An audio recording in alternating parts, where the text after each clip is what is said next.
Connaissez-vous la signification des bougies? Après cette histoire, vous n'allez plus regarder les bougies de la même manière. Et aussi que vous allez pouvoir comprendre qu'une personne peut mettre un enfant au monde et être la cause de tous les mal qui arrivent à ce dernier. Je vous invite à écouter cette nouvelle histoire mystique très attentivement et aussi n'oubliez pas de liker et de commenter, histoire d'encourager la personne qui nous a raconté cette histoire, histoire de m'encourager moi aussi. Ce sont tous les blablabla. Bienvenue pour une nouvelle HVM. Let's go to the story. Pour une meilleure compréhension de cette dernière, je vais me l'approprier afin qu'elle soit fluide. Mon histoire débute quand un jour nous étions assis à la maison. On a une de nos tantes qui était handicapée à 80%. Nous étions assis au salon et elle nous servait du thé. Et au niveau des fenêtres, il y avait un immense rideau blanc qui, selon elle, c'était pour empêcher le soleil d'entrer. Quoique, à la suite de cette histoire, je me pose des questions par rapport à la présence de ce rideau blanc et pas une couleur différente. Alors, pendant qu'on prenait le thé qui nous a été servi par cette tante-là, je suis restée, j'ai eu comme mon attention qui était captivée à l'extérieur par une vision que j'ai vue. J'ai vu comme quelque chose qui s'est passé et c'est ainsi que je suis restée. Je ne voulais pas me lever, mais cette chose-là, j'avais l'impression qu'elle m'attirait. C'est comme ça que je décide de sortir, de partir à l'extérieur. À l'extérieur, vous n'allez peut-être pas me croire, mais je sais ce que j'ai vu. Alors quand je suis sortie, j'ai vu le Seigneur Jésus-Christ. Il était là devant moi.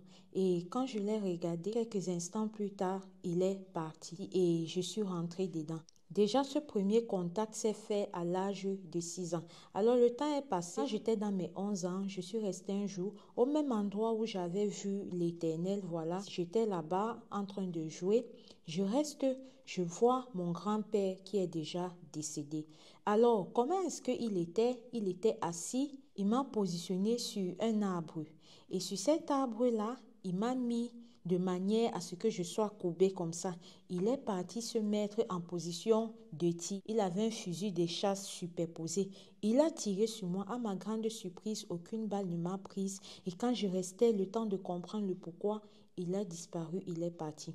Notons qu'à l'époque des faits, je vivais avec ma mère et mon beau-père, donc ma mère, son mari et mes frères et sœurs. Alors un jour, ma mère m'a mise à la porte. Pour que vous puissiez mieux comprendre le pourquoi du comment est-ce qu'elle m'a mise à la porte, où est-ce qu'on fréquentait et où est-ce qu'on habitait, aller-retour faisait pratiquement 3 kilomètres. Et dans ces 3 kilomètres-là, quand on rentrait couramment de l'école, on me laissait toujours affamée. D'ailleurs, j'étais le plus chétif de ma famille. C'est-à-dire qu'on devait donner la nourriture aux autres, chuchoter les autres. Moi, on devait me traiter comme un esclave. Et c'était comme ça tout le temps. Et pour que vous puissiez comprendre, parce que là, je pèse même mes mots, quand je dis qu'on devait me traiter comme un esclave, c'est que quand on faisait les 3 kilomètres aller-retour pour aller à l'école, on va revenir pendant que les autres vont manger, vont se reposer. Moi, encore, on va m'envoyer faire une autre commission pour acheter des sacs de nourriture pour les dindes, les cochons et tout ça. C'est comme ça que je retapais encore 3 kilomètres, je revenais. Et quand je revenais, la quantité de nourriture qu'on me donnait ne me permettait pas clairement de manger à ma faim. Alors, je vous ai dit tantôt que ma mère, elle m'a foutu à la porte. Pourquoi est-ce qu'elle me fout à la porte? Parce qu'un jour, je suis revenue, je n'avais pas clairement mangé à ma faim et j'ai volé un petit bol de nourriture. Alors, quand elle s'est rendue compte, elle m'a d'abord bien basto. Et après m'avoir basto, elle m'a dit qu'elle va me mettre à la porte. Pourquoi? Parce que devant son mari, qui est mon beau-père, c'était le roi de la maison. Il n'aimait pas le mensonge, on ne devait pas mentir, on ne devait pas voler. Donc, à cause de ce fait-là que j'avais faim, après avoir fait des courses près de 9 kilomètres ce jour-là, on me fout à la porte. J'étais à mes 16 ans.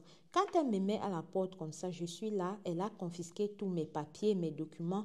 En clair, son intention était que je devienne un enfant de la rue et que je ne puisse rien faire de bien de ma vie. Alors, quand ça s'est passé comme ça, j'ai été accueillie pour 3 nuits chez un ami. Mais à un moment donné, je me suis dit non, ça ne va pas se passer comme ça. Il faudrait que je prenne ma vie en main. C'est comme ça que je suis partie au niveau du juge des enfants. Voilà, j'ai essayé d'expliquer mon problème malgré mon jeune âge et il a donné ordre à ma mère de me remettre mes documents. C'est qu'elle a fait et dont elle était très remontée contre moi. Je vous assure qu'à partir de ce moment, j'ai pris une décision qui, par le futur, j'ai compris que c'était vraiment la pire décision de ma vie.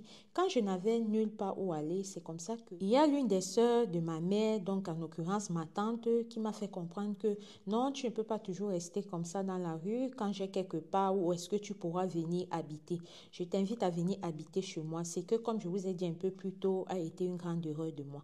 Quand j'arrive chez ma tante, voilà, je vous ai parlé en début de vidéo des bougies. À partir de ce niveau, vous allez comprendre pourquoi est-ce que j'ai mentionné ça dans l'introduction de ma vidéo parce que ça a une place très importante. Alors, quand je pars maintenant pour habiter chez cette tante-là, je me rends compte qu'à partir de la première nuit où je suis arrivée, il y a des nuits. Quand je me lève le matin, j'ai toujours les griffures sur moi de la tête aux pieds, malgré que je dors avec les habits. Et quand je reste dans la nuit, j'écoute comment elle marche à pied, petit pied, elle vient dans ma chambre, elle fait des choses, elle fait des choses. C'est ainsi qu'il y a une de nos voisines qui est située à l'étage. Je suis partie, j'ai essayé un peu de lui faire comprendre ce que je vivais dans cette maison, si c'est que peut-être c'était peut-être le fruit de mon imagination ou alors c'était peut-être que la maison était une maison hantée et pas trop pour savoir si eux aussi à l'étage, ils ont les mêmes phénomènes en bas. C'est là où cette dernière me fait comprendre que non, tu ne sais pas que ta tante là c'est une sorcière. Je pense que tout ce qui t'arrive c'est de la faute de ta tante et même que si ce que tu voudrais vraiment confirmer que c'est ça, fais semblant de dormir et tu verras par toi-même. Cette nuit-là, je suis descendue, j'ai suivi à la lettre les conseils de cette voisine-là, j'ai fait semblant de dormir et j'ai vu comment ma tante est entrée dans ma chambre, elle voulait prendre certaines choses sur moi. C'est là où je lui dis que, mais tata, qu'est-ce que tu fais là? Elle me dit, non, je venais prendre le thé d'oreiller, ce qui m'a énormément surpris parce que dans cette maison-là, s'il y a quelque chose qui ne pouvait pas manquer, c'était bien les thés d'oreiller. Alors pourquoi venir au milieu de la nuit et pourquoi venir dans ma chambre et quand je t'attrape, tu me dis que tu viens prendre les thés d'oreiller? Restez concentrés, l'histoire si ce n'est pas une petite histoire. Alors suite à cela, le lendemain, je suis encore remontée voir la voisine du haut. Je l'ai expliqué un peu, toi, elle m'a dit que je t'ai dit que où est-ce que tu étais là, c'est vraiment bizarre, ta tante là, c'est pas quelqu'un de simple. Il faut vraiment faire attention à toi. Mais dis-toi que prochainement, si c'est qu'elle vient encore, essaye de faire le signe de croix, essaye de faire la prière Notre Père. J'ai dit d'accord, merci. Je suis rentrée, poussée par une curiosité incommensurable. Voilà, je ne saurais pas comment vous expliquer. C'est comme ça que quand la tante n'était pas là, j'ai décidé que je vais fouiller dans ses affaires. J'ai fouillé. À un moment donné, je suis arrivée dans son placard à elle où j'ai vu d'énormes bougies beige et avec des petits trucs déjà qui ont été mis au-dessus. Et j'ai vu des bibles noires avec des écrits vraiment qui donnaient des frissons jusqu'à regarder. Alors quand j'ai vu ça, je suis remontée chez la voisine du haut, je l'ai expliqué, c'est là où elle m'a fait comprendre que mais tu es vraiment naïf mon petit. Tu es tellement naïf. J'ai dit que mais tata, pourquoi est-ce que tu dis que je suis tellement naïve? C'est là où elle m'a fait comprendre qu'en principe, les bougies beige, et quand tu les vois chez quelqu'un avec un peu de poudre qui a été mise, ça veut dire que ces gens les utilisent afin de se rendre invisibles. Et ce qui confirme tout ce qu'elle pensait déjà de ma tante et donc moi-même je suis en train de voir que ça veut dire que ok, si c'est qu'elle a ça, je vois aussi les trucs, les bibles bizarres que j'ai vu là-bas, façon, certains autres trucs. Ça veut dire qu'effectivement, oui, ma tante est sorcière, oui, elle se transforme en personne invisible pour aller faire du sale dans la nuit et par l'occurrence, elle-même aussi, elle me le fait. Alors, je suis restée comme ça. La nuit qui suivait, je vois comment ma porte s'ouvre, je ne vois pas qui entre, mais je ressens comment on vient, on essaye de me lécher, de me faire des trucs, mais à travers le parfum, j'ai pu comprendre que c'était ma tante. C'est qu'il y a une fois de plus mis la confirmation sur ce que la voisine m'a dit par rapport aux bougies. Alors, je me suis rappelé l'indication qu'elle m'a dit que soit tu fais le signe de croix, soit tu fais Notre Père. Quand j'ai essayé de faire le signe de croix, j'ai été bloquée. Je n'arrivais plus et ma tante est revenue à elle, je pouvais la voir. Mais après ça, vu que le signe de croix n'a pas marché, j'ai commencé Notre Père. C'est quand j'ai fait Notre Père que j'ai pu me débloquer d'où est-ce que j'étais. Et ne me demandez pas comment ma tante, vraiment, elle a pris la poudre d'escaper. Alors, après ce jour-là, j'ai compris sincèrement que si ce que je tenais à ma vie, si ce que je tenais à ce petit être que je suis, je devais quitter de cette maison. C'est comme ça que je suis quittée de cette maison. Mais avant de partir, je crois que ma tante, elle m'a piégée. Elle m'a piégée parce que j'avais une suite de blocages, une suite de choses qui n'allaient pas bien dans ma vie. Elle m'a proposé un jour qu'elle va m'amener chez un monsieur. Alors quand on part chez ce monsieur, je me rends compte que c'est un monsieur qui faisait du vaudou parce que entrer chez lui, il n'y avait même pas de croix, des bougies rouges, des ceci, des cela. Il a fait un cercle avec de la farine où il m'a demandé d'entrer dedans et m'a dit que quand je vais entrer dedans, si ce que je vois quelque chose que je ne dois pas fuir. Avec un peu de repli, je me dis que si vraiment j'étais entrée dans ce cercle-là, j'aurais peut-être vu le diable, peut-être il m'aurait directement avalé. Parce que ceci était clairement la raison pour laquelle elle m'a amenée là-bas. Mais heureusement pour moi, j'ai refusé d'entrer et même qu'après, je ne suis plus partie là-bas. Alors quand je suis sortie de chez ma tante, je me suis débrouillée comme je pouvais. Je me suis démerdée comme je pouvais. C'est comme ça que j'ai pu quitter mon pays pour aller à l'étranger, en Europe. Quand j'arrive en Europe, c'était tellement difficile pour moi. J'ai fait la rue. J'ai dormi dans la rue, j'ai dormi vraiment dans des endroits que quand je passe là-bas aujourd'hui, je me manque Seigneur. Comment j'ai fait? Mais j'ai compris à la suite, et vous allez comprendre vous aussi, que les enfants de Dieu, les élus de l'Éternel, ils sont beaucoup persécutés.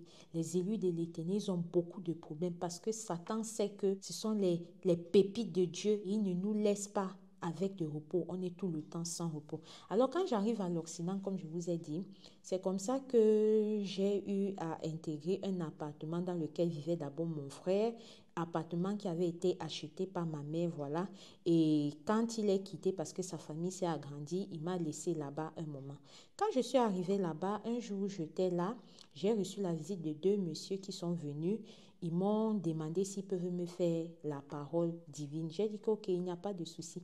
Après, avant de partir, ils m'ont demandé, est-ce que vous avez la Bible? J'ai dit non, je n'ai pas de Bible. Ils m'ont donné la Bible. Et je vous assure, ce fut mon premier amour. Et vous savez, l'Éternel a dit dans la Bible, rappelez-vous toujours de votre premier amour. Et moi, mon premier amour, c'était cette Bible-là. Vous allez comprendre le pourquoi. Alors, quand j'ai eu cette Bible-là, j'étais tellement comme émerveillée, ensorcelée, envoûtée par cette dernière que quand ils sont partis, j'ai fait pratiquement 40 sommes. Alors, pendant que je faisais ces sommes, j'ai vu comment deux messieurs sont sortis de mon placard. Deux messieurs que je ne connaissais pas. Ils sont juste apparus comme s'ils sont sortis de mon placard. Mais malgré ça, je n'ai pas pris peur. J'ai continué à lire ma Bible. J'ai continué à faire les sommes. Après cela, je comprends les bruits dans le placard. Quand je prends mon courage pour ouvrir ce dernier, je vois des nids de cafards. Il y avait beaucoup de cafards là-bas. J'ai rip, les cafards là, ça ne faisait que venir. Rip, les cafards là, ça ne faisait que venir. Quand j'ai fini avec eux, j'ai continué ma prière. Je suis restée tranquille. Après cela, j'ai décidé que, ok, je devais aller faire un tour dehors. Je n'ai pas fait un tour dehors. Excusez-moi, avant que je n'aille faire le tour dehors, figurez-vous que en ce moment-là, pour que je puisse manger, je n'avais que 50 francs dans ma poche. Il y avait 50 francs, je devais manger à faire tout un mois. Vous voyez que ce n'est pas vraiment facile pour moi. Ça, c'était juste un détail parce que ça va expliquer la suite de l'histoire. Alors, comme je vous disais, je suis sortie. Pendant que je marche, j'ai ramassé 200 francs en route. À ce niveau, je vais m'arrêter pour donner un conseil aux abonnés de Madame Lotus. Sachez que si vous marchez, vous trouvez de l'argent, ne ramassez pas. Parce que le plus souvent, quand vous ramassez l'argent, ça vous porte malchance. En tout cas, moi, dans mon cas, ça m'a porté malchance. Ce jour que j'ai ramassé l'argent là, quand je suis rentrée, j'étais tellement contente. Je me suis dit que, enfin, moi aussi, j'ai pu ramasser l'argent. Sauf que l'argent que j'ai ramassé était sans doute la sueur du front de quelqu'un qui, sans doute, s'est senti mal après avoir perdu, qui, sans doute, peut-être étaient les frais d'hôpital de son enfant, qui, sans doute, peut-être était la dernière somme qui lui restait de manière vraiment significative et qui allait jouer un rôle important dans sa vie. Bref, c'est pas bien de ramasser l'argent en route. Vraiment, retenez ça quelque part. Alors, comme je vous disais, je rentre le lendemain. Ce que j'ai eu en mauvaise réponse du fait d'avoir ramassé cet argent, c'est que j'ai reçu ma facture d'électricité qui est venue 4000. Vous voyez les choses comme ça. Alors, c'est comme ça que j'ai continué à mener ma vie. Et comme quand j'étais au pays, comme quand j'étais petit, en dormant, il y avait toujours le lit qui venait se secouer et tout. Dans cet appartement-là où j'étais, que je vous ai dit qu'il avait été payé par ma mère, je me suis réveillée à un moment donné, j'ai dit, écoute, je ne sais pas qui tu es, mais toi qui viens ici pour me tenter, sache que si tu n'arrêtes pas, tu vas rip. Ça continue à bouger. J'ai répété encore. J'ai dit, toi qui viens pour me déranger, je ne sais pas qui tu es. Sache que si c'est que tu n'arrêtes pas, tu vas ruer. Ça fait, ça fait. Après un moment donné, ça s'est arrêté. Quand je me lève le matin, c'est ma fille qui m'a appelée pour me faire comprendre que ma mère est ruée, qu'elle est décédée. C'est là où je suis restée. Je me suis dit que, mais est-ce que ce qui s'est passé hier dans la nuit, l'ultimatum que j'ai donné là, c'est pas ça qui a frappé ma mère. Et en l'occurrence, ça veut donc dire que même quand j'étais petit, j'avais des songes comme ça. Quand j'étais à la maison, je vivais le même phénomène et tout. C'était ma mère qui était en train de me détruire elle-même comme ça. Oui, c'était ma mère qui était en train de me détruire elle-même comme ça. Alors, je ne vous ai pas dit en début de vidéo et j'ai choisi clairement de le dire à ce niveau-ci. Je suis une personne qui est dotée de l'onction divine et je pense que c'est la raison pour laquelle, en début d'histoire, je vous ai dit que à mes 6 ans, j'avais vu le Seigneur Jésus-Christ. Parce que en clair, quand je reste comme ça, j'ai des visions, je peux voir ce qui va arriver. Et même que dans mon église, voilà, il y a même certains attachés d'église qui m'ont dit que abaisse un peu ta lumière, abaisse un peu ta lumière, Brito. Sauf que ma lumière, ce n'est pas moi qui la donne. Ma lumière, ce n'est pas moi qui l'allume, c'est l'Éternel qui fait qu'elle brille en moi. Donc, quand on me demande de l'abaisser, je ne sais clairement pas comment est-ce qu'il voudrait que je fasse. Et aussi, il y a eu plusieurs cas où eux-mêmes, ils ont confirmé que oui, je suis dotée de l'onction de l'Éternel parce que il y a eu des cas où il fallait faire des délivrances à l'église. Les pasteurs, même aguerris, ont dû faire et ça n'a pas marché. Moi, je suis venue avec quelques versets de prière. J'ai pu déposséder des enfants. Donc là, c'était la petite parenthèse pour vous dire que vraiment, il y a certaines personnes que quand ils vous disent qu'ils ont vu des trucs, il faut vraiment croire parce que le Seigneur, avant de t'éveiller, souvent c'était donc il peut se révéler à toi. Maintenant, si tu parles de cela à tes proches qui ne te croient pas, c'est pas grave. Tu sais ce que tu as vu, tu sais ce que tu es. Donc là, c'était une petite parenthèse. Revenons à l'histoire. Quand ma mère est décédée, toute ma famille m'attendait à son deuil. Tout le monde m'attendait pour me calculer et parce que je savais que tous ils m'attendaient pour me calculer, je ne suis pas partie. Malgré que, voilà, quand elle est décédée, je ne me suis pas réjouie parce que Dieu a dit on ne se réjouit pas du malheur des autres, mais ne pouvait clairement pas partir parce que c'était un guet-apens. Toute la famille y était, tous ceux qui m'ont fait du mal, qui ont puisé de mon énergie, qui ont sucé de mon don m'attendaient vraiment. Je suis désolée maman, mais je ne pouvais pas partir. Alors, ça c'était ma petite histoire. J'espère vraiment qu'elle vous a permis de comprendre quelque chose. J'espère qu'elle vous a sensibilisé. Je ne pouvais pas la garder avec moi parce que voilà, ça fait plusieurs histoires déjà que j'ai écoutées ici qui m'ont aidé. Je me suis dit, si c'est que moi je simplifie mon histoire, peut-être ça peut aider quelqu'un. Donc, je vous invite vraiment à rester prudent, à prier sans cesse le Dieu miné comme elle a si bien l'habitude de lui dire. Shalom. Alors la famille, là c'était l'histoire d'un tonton à nous qui est abonné à notre chaîne, un abonné fidèle qui nous suit de manière quotidienne et assidue. Merci grand frère pour ton histoire que tu nous as confiée. J'espère vraiment que j'ai donné tout de ton histoire ou du moins que j'ai quand même donné les parties les plus importantes. Voilà, je l'espère. Et si j'ai oublié quelque chose vraiment que tu m'as dit et qui était vraiment important pour toi que je n'ai pas reporté ici, je tiens à m'en excuser. Voilà. Alors la famille, si toi aussi tu as une histoire vraie ou mystique que tu aimerais nous confier, écris sur notre numéro WhatsApp. Ensemble, on va se mettre d'accord. Quant à moi, je vous dis à très bientôt pour une prochaine vidéo. Ici, Alicia Lotus. Si tu n'es pas encore abonné, abonne-toi, like et partage parce que ça m'aide pour le référencement et ça ne mange pas le pain. On se dit à très bientôt. Bye bye. Merci.